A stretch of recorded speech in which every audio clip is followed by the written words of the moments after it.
Welcome to Let Me Fix This. Enjoy the video. You start by opening the PDF in a reliable viewer so you control print options. Once opened, make sure the printer is powered and connected. This prevents wasted attempts. Next, verify paper size and orientation in the document itself so what prints matches expectations. Also check whether you need all pages or just a range. Choosing pages now saves time. Finally, save any last edits, because you'll use the viewer's print dialog next to set the detailed options. Open the print dialog and select your printer. This is where control happens.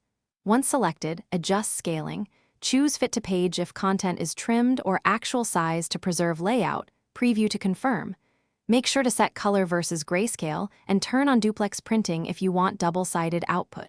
Select the correct paper tray and input any specific page ranges. After each change, scan the preview. Tiny layout shifts can become big problems on paper, so catch them now. Click Print and then watch the printer queue to confirm the job started. This avoids silent failures.